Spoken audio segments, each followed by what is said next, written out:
She wasn't stealing, she was just trying not to be seen. The words would come later, long after the moment had passed, long after the silence in that kitchen had said everything that needed to be said. But at exactly 5:42 p.m. on a quiet Tuesday evening, inside a mansion where every surface gleamed and every rule was unspoken but absolute, a billionaire paused mid-step and saw something he was never meant to see, something that did not belong in a house built on perfection. And for a second, he did not move, because what unfolded in front of him did not make sense, not in his world, not under his roof, not in the place he believed he controlled completely. And yet there she was, a small figure tucked into the narrow space between the pantry shelves and the cold marble wall, barely more than a shadow. Her knees pulled close to her chest, as if she could make herself disappear, her fingers trembling slightly as they held onto a plastic container that clearly did not belong to her. Her movements quick but careful, not rushed out of greed, but measured out of fear, as if every second carried the risk of being caught. And Alexander Reed stood there, just outside the doorway, his polished shoes silent against the floor, his reflection faint in the stainless steel appliances, watching without making a sound, because something about the way she moved told him this was not the first time, this was not an accident, this was routine, and routines meant rules, and rules meant someone had decided that this child, because that was what she was, no older than 10, with soft brown hair loosely tied back and a dress that had clearly been worn more times than it should have, did not belong anywhere else in this house except hidden, unseen, and quiet. The way her mother had been trained to exist, the way every staff member moved through these halls like ghosts that cleaned up after people who never noticed them. And yet this moment was different, because ghosts did not eat. Ghosts did not get hungry. Ghosts did not crouch in corners trying to finish what others had left behind before someone noticed they were there. And still she did, lifting a small bite to her mouth, pausing halfway when a faint sound echoed from somewhere deeper in the house, her entire body freezing, her eyes wide, listening, waiting, ready to abandon everything in an instant if footsteps came closer. And Alexander felt something shift in his chest, something unfamiliar, something uncomfortable, because in all the years he had built his empire, in all the boardrooms, the deals, the calculated risks, he had believed control meant clarity, that nothing important could exist without him knowing.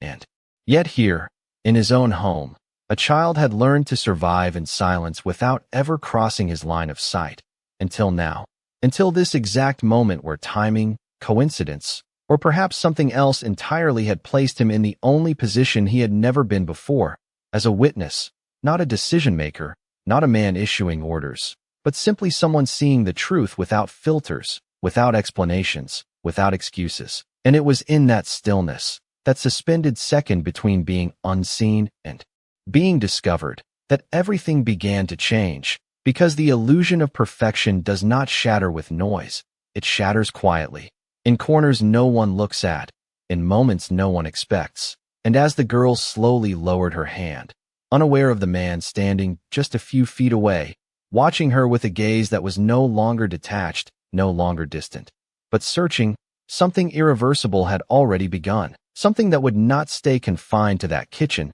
something that would follow him long after this moment ended. Because for the first time in a very long time, Alexander Reed was not looking at numbers or projections or outcomes. He was looking at a truth he could not calculate, and it was staring back at him from the quietest place in his own home. Alexander did not step forward immediately, not because he was unsure of what he had seen, but because something deeper held him in place, something that demanded he understand before he acted. And so he remained where he was, just beyond the edge of the doorway, his presence hidden by the angle of the wall, his breathing steady but slower now, as if even the smallest sound might disrupt the fragile reality unfolding in front of him. And the girl, still unaware, continued with careful precision, taking another small bite from the container, chewing quickly but quietly, her eyes shifting every few seconds toward the hallway, listening for footsteps that did not come. And in that silence, Alexander began to notice details he would have otherwise overlooked, the way her hands were clean but slightly dry, as if washed often without care, the way her dress, though neatly kept, showed faint signs of repeated wear at the seams, The way her posture was not relaxed but guarded, as if even sitting alone she had learned to occupy as little space as possible, and it became clear to him that this was not simply a child eating. This was a child navigating rules that had been placed around her without ever being spoken in his presence, rules that defined where she could stand, what she could touch, and most importantly, what she was allowed to take, even when it was something no one else wanted. And that realization settled heavily in his mind, because nothing in his system, nothing in the structure he believed he maintained, accounted for this kind of quiet exclusion, and yet it existed, not in theory, but in the steady rhythm of her movements, in the way she paused before every bite, as if asking permission from a world that had never granted it. And then there was the container itself, slightly worn, clearly reused, holding portions of food that had once been part of a meal served upstairs. A meal likely untouched by those it had been prepared for, and now reduced to fragments gathered in secret, carried here, and consumed in silence.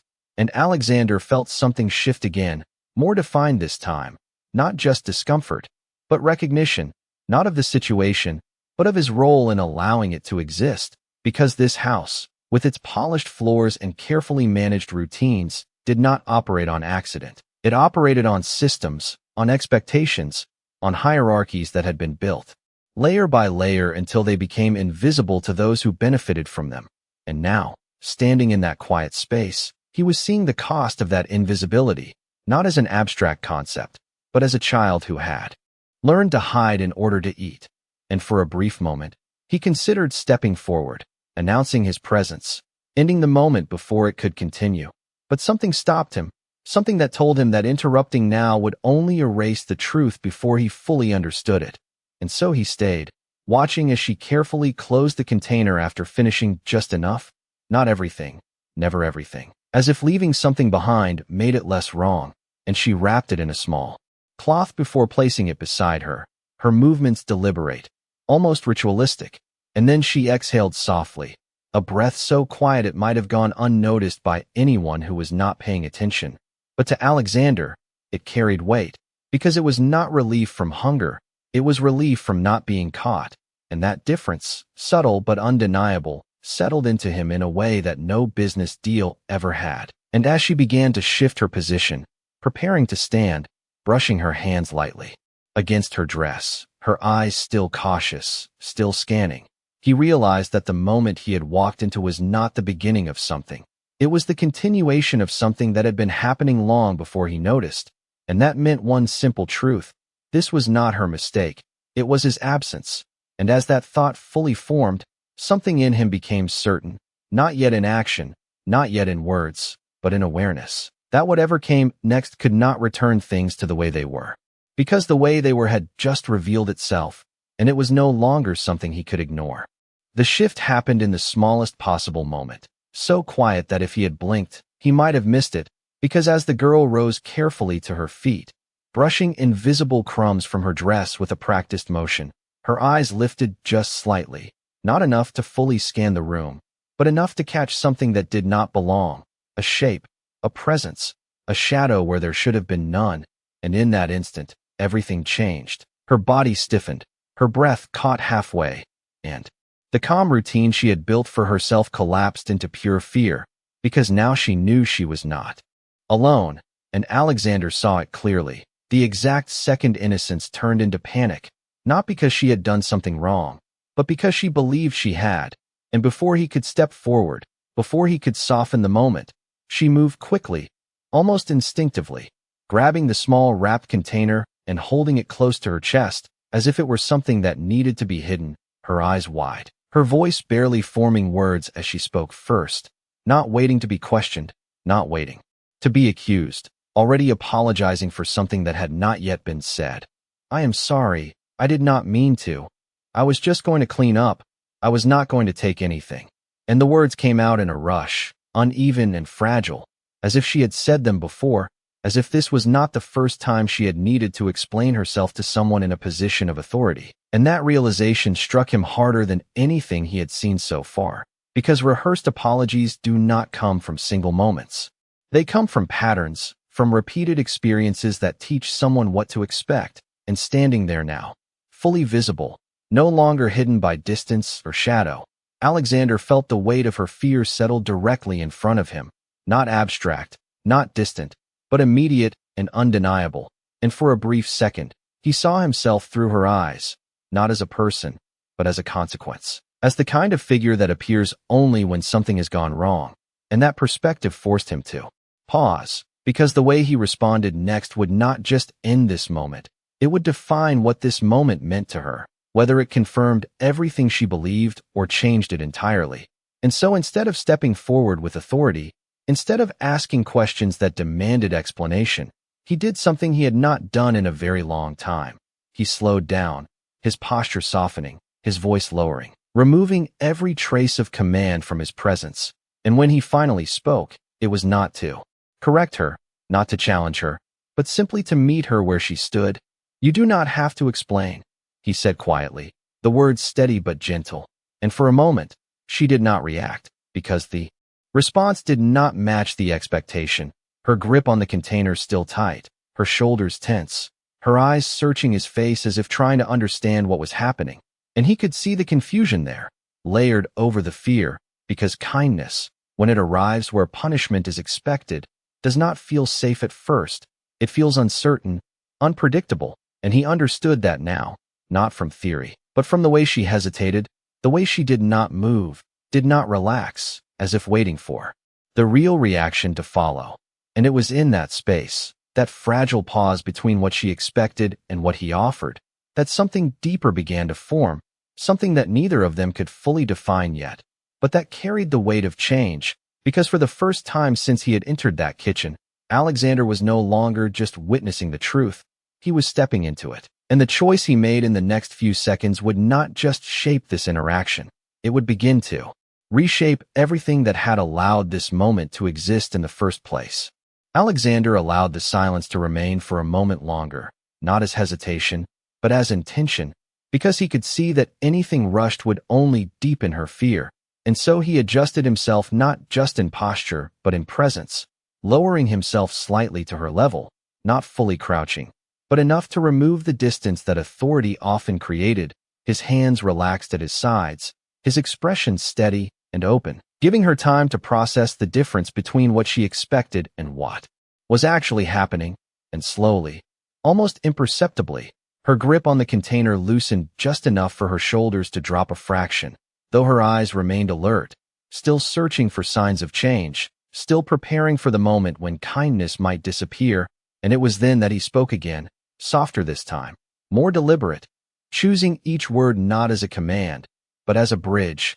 "What is your name?" he asked, not because he needed the information, but because he needed her to see that she was being recognized, not as a problem, not as an interruption, but as a person.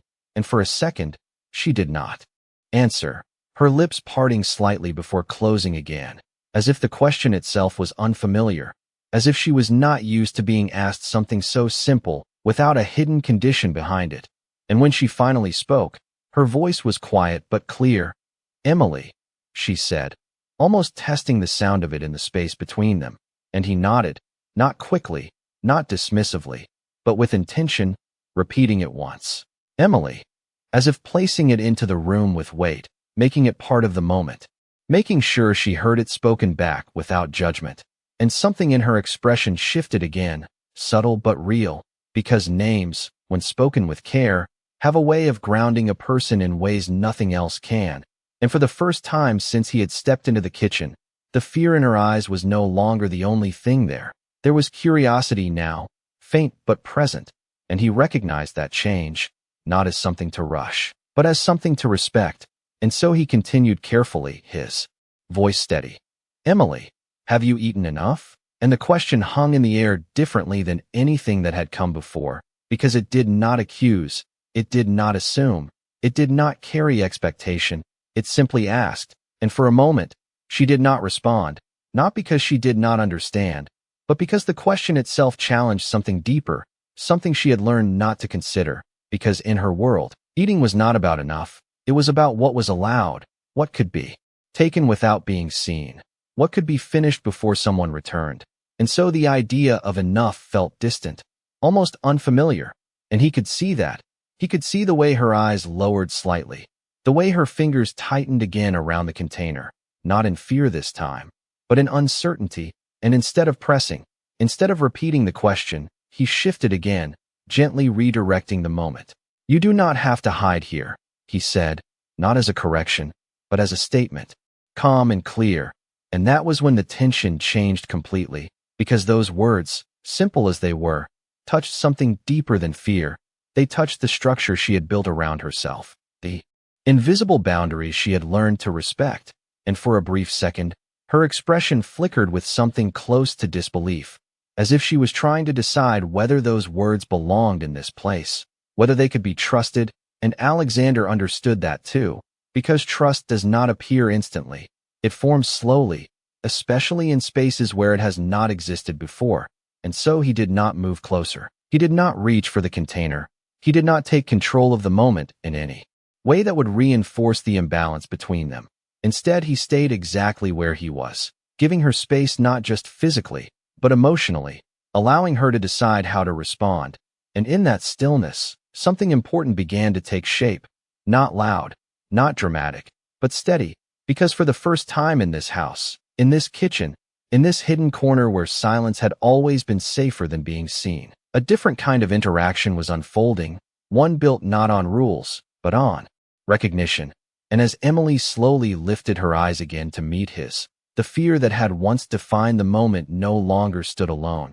It had been joined by something new, something uncertain but undeniable, the beginning of a shift that neither of them could fully name yet, but that would not fade once it had begun.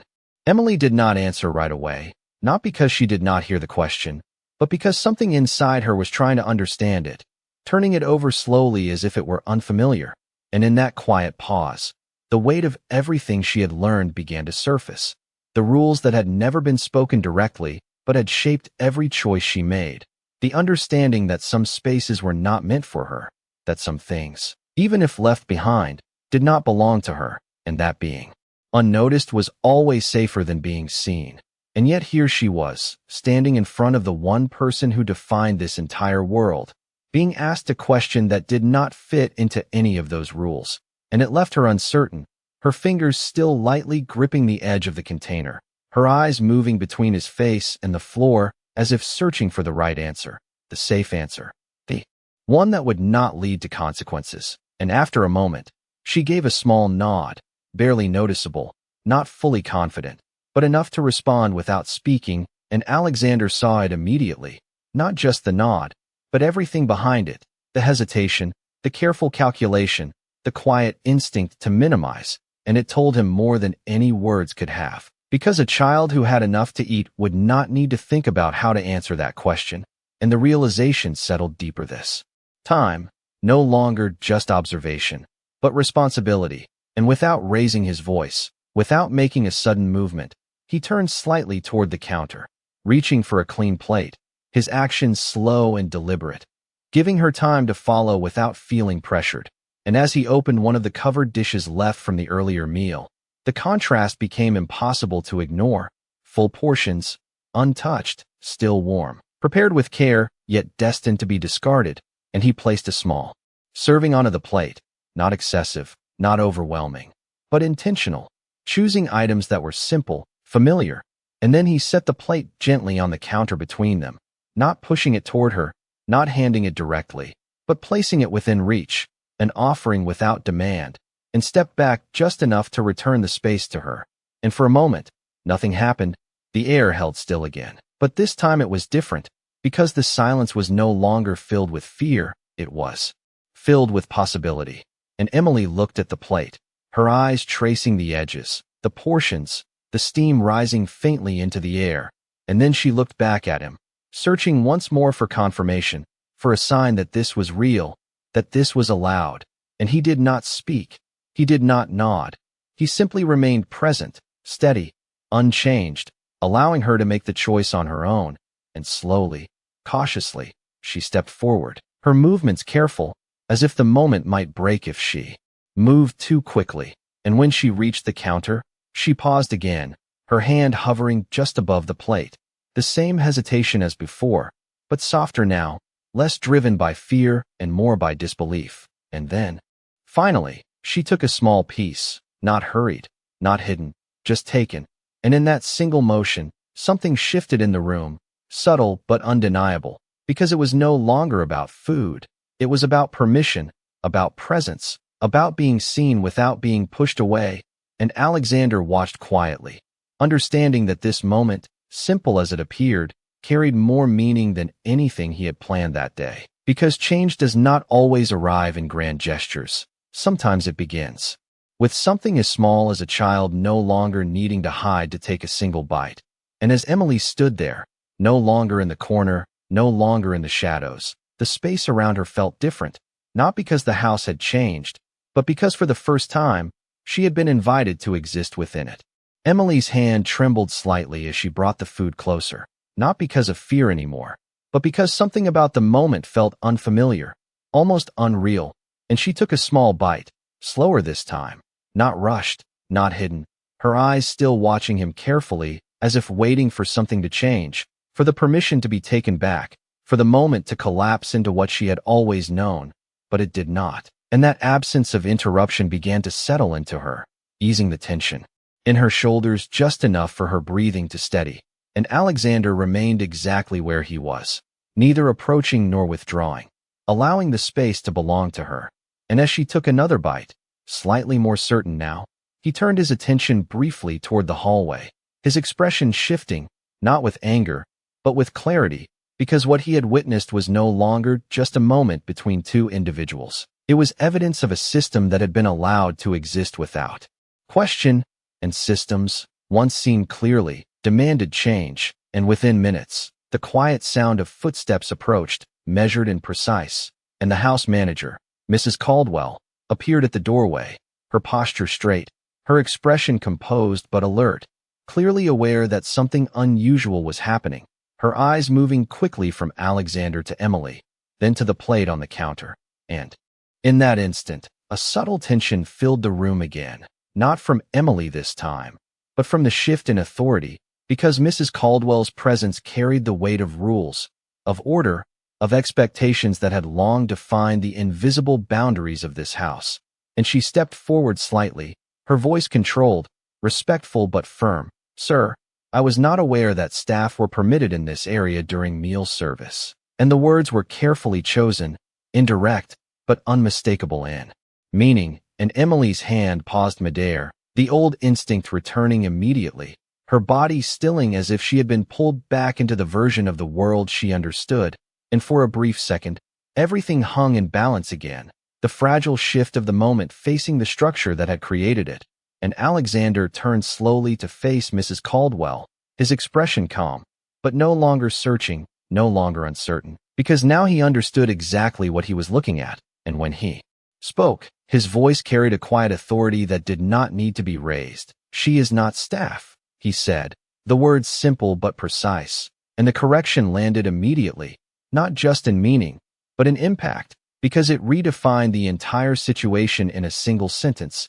And Mrs. Caldwell hesitated, just slightly, her composure intact, but her certainty disrupted, her eyes shifting once more toward Emily, reassessing, recalculating, and Alexander continued, not allowing the old structure to reassert itself. "And she is not doing anything wrong."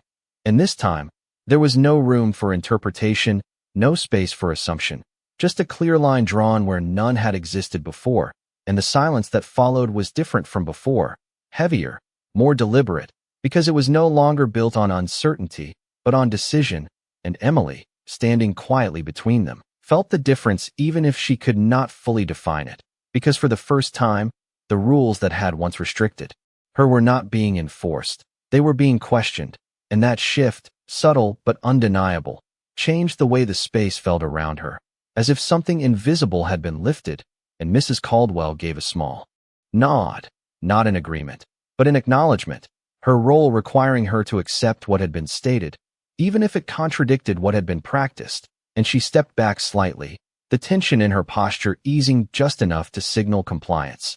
And Alexander turned his attention back to Emily, his expression steady, unchanged, as if the interruption had not altered the moment at all, and in that continuity, something stronger took hold, because change had not just been spoken, It had been upheld. And as Emily slowly resumed eating, her movements no longer hidden, no longer rushed, the kitchen, for the first time, felt like a place where she was allowed to exist without fear, and that alone was enough to begin rewriting everything that had come before. The room did not return to what it had been before, even after Mrs. Caldwell stepped back and the tension softened at the edges, because something more lasting had already taken hold, something that could not be undone by silence or routine. And as Emily continued to eat, slower now, more aware of each bite, there was a visible shift in the way she carried herself, not dramatic, not immediate, but present, as if a small part of the weight she had been holding had been lifted without her fully realizing it. And Alexander remained nearby, not watching in the way he had before, but present in a way that anchored the moment, his attention no longer divided between observation and understanding, but focused entirely on what needed to happen next, because witnessing something once was not enough, not if it continued after he turned away, and he understood that clearly now, not as a distant responsibility, but as something immediate, something that required action not in reaction, but in intention. And after a few quiet seconds, he turned slightly toward Mrs. Caldwell, who still stood near the doorway, her posture composed but no longer rigid, her presence more cautious now, aware that the structure she represented had just been challenged in a way that could not be ignored. And when Alexander spoke, his voice was calm, but there was a firmness beneath it that carried more weight than any raised tone ever could.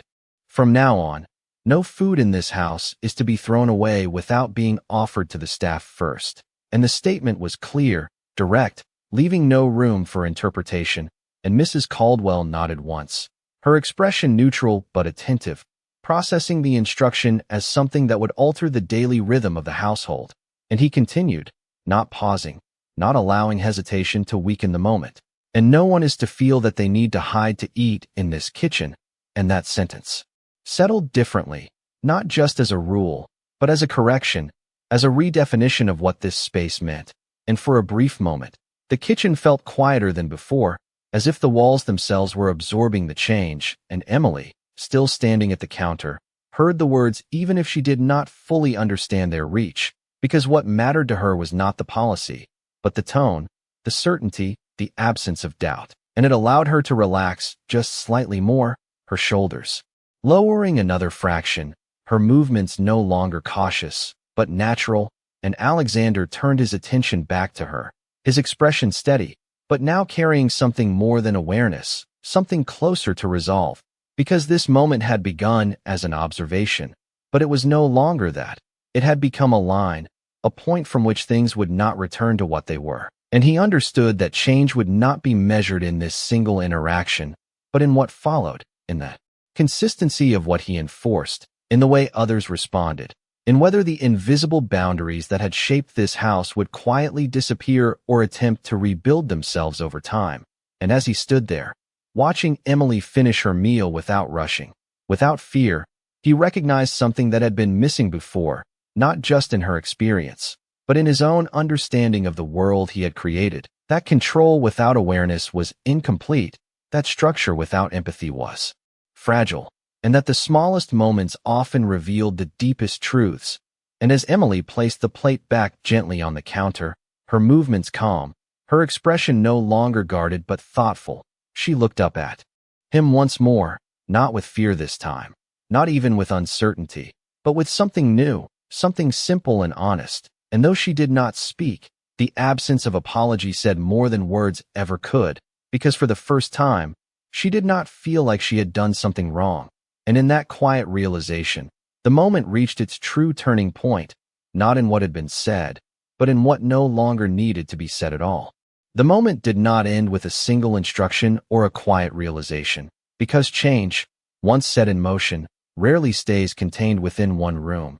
And as the kitchen slowly returned to its natural rhythm, something deeper began to ripple outward, subtle at first, almost invisible, but undeniable to those who paid attention. And Mrs. Caldwell, though composed, carried that awareness with her as she stepped away, her movements precise but thoughtful, already adjusting the structure she had maintained for years, because what had been spoken was not a suggestion, it was a redefinition. And throughout the house, that shift began to take form in small, but meaningful ways. Trays that would have once been cleared without question were now paused, reconsidered.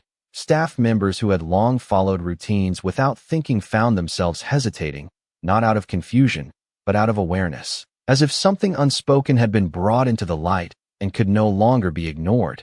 And Alexander remained in the kitchen for a moment longer, not out of necessity, but because he understood that leaving too quickly would return everything to its old pattern, and patterns, once broken, required presence to stay changed, and Emily, standing quietly beside the counter, seemed to feel that as well, her posture no longer guarded, her movements no longer rehearsed, as she carefully set the empty plate aside, not rushing to disappear, not retreating back into the corner where she had once hidden, but remaining where she was, as if testing the space, learning it again under new conditions. And when she finally spoke, her voice was soft, but steady in a way it had not been before. "Thank you," she said, the words simple, but carrying a sincerity that reflected more than the meal itself. And Alexander nodded, not dismissing the gratitude, but acknowledging it with equal weight, because he understood that what had been given was not just food, but permission, and that kind of permission changed something far more lasting than hunger. And as he turned slightly toward the doorway, he paused, not because he needed to say more, but because something remained unfinished, something that extended beyond this moment. And he looked back at her once more, his expression calm, but now carrying a quiet certainty. "You do not need to stay out of sight here," he said, not as a correction, but as a truth, one that would need time to settle, to be believed, but one that had been placed firmly into the space between them. And Emily held his gaze for a second longer this time, not looking away immediately, not lowering her eyes, but meeting his presence with a quiet confidence that had not existed before. And though she did not respond with words, the absence of hesitation spoke clearly enough, because trust does not announce itself. It reveals itself in small shifts, in the way someone stands, in the way they choose not to step back. And as Alexander finally moved toward the exit of the kitchen, his steps unhurried, his presence steady, the space he left behind did not close in the way it once would have. It remained open, changed, holding the imprint of what had just occurred. And Emily remained there for a moment longer, not hidden, not uncertain, simply present. And in that presence, something quiet but powerful settled into place, because the world she had known, defined by boundaries she could not cross, had just been altered, not completely, not instantly, but undeniably. And as she turned toward the hallway, her steps slow but steady, she did not look for a place to disappear. She moved forward, carrying with her the first fragile understanding that she no longer needed to. In the days that followed, nothing in the house appeared dramatically different to an outside observer. The polished floors still reflected the same soft light. The schedules remained intact. The routines continued with their usual precision. Yet, beneath that surface, something had shifted in a way that could not be undone, because the change was not in the structure itself, but in the awareness of those who moved within it. An awareness, once awakened, rarely returns to sleep, and Emily felt that difference in the smallest of moments. In the way she walked through the hallway without instinctively lowering her head, in the way her steps no longer paused at the edge of certain rooms, in the way her presence no longer felt like something that needed to be hidden or justified. And though no one announced it, no one declared it openly, the boundaries that had once confined her began to loosen, not all at once, but gradually, as if the house itself was relearning how to exist, and the staff, too, adjusted in quiet ways. Conversations became more inclusive, gestures more thoughtful, and the subtle hierarchy that had once separated them softened into something less rigid, less absolute. And at the center of that shift stood Alexander, not as a distant figure of authority, but as a steady presence that reinforced the change through consistency rather than command, because he understood now that transformation was not created in a single moment, but maintained through every moment that followed. And he carried that understanding into every decision, every interaction, ensuring that what had begun in the kitchen did not fade into memory, but became part of the foundation moving forward. And one afternoon, as sunlight filtered through the tall windows and stretched across the floor in long, quiet lines, he found himself standing once again near the same kitchen where everything had begun, not by intention, but by habit. And as he stepped inside, he noticed Emily at the far end of the counter, not hiding, not retreating, but helping her mother arrange a tray, her movements calm, her posture steady, her presence natural in a space that had once felt forbidden. And she looked up as he entered, meeting his gaze without hesitation, offering a small, genuine smile that carried none of the fear that had once defined their first encounter.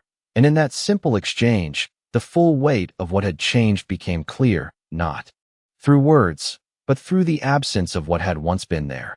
And her mother, noticing the interaction, straightened slightly, her expression a mix of gratitude and quiet disbelief, as if she too was still adjusting to a reality she had not expected to see. And Alexander nodded to both of them, not as a gesture of authority, but as acknowledgement, as recognition, as respect. And as he turned to leave, he did so with a quiet certainty that extended beyond the walls of the house, because the lesson had never been about one child, or one moment, or one rule. It had been about something deeper, something that applied far beyond this place. That dignity is not something given by status, but something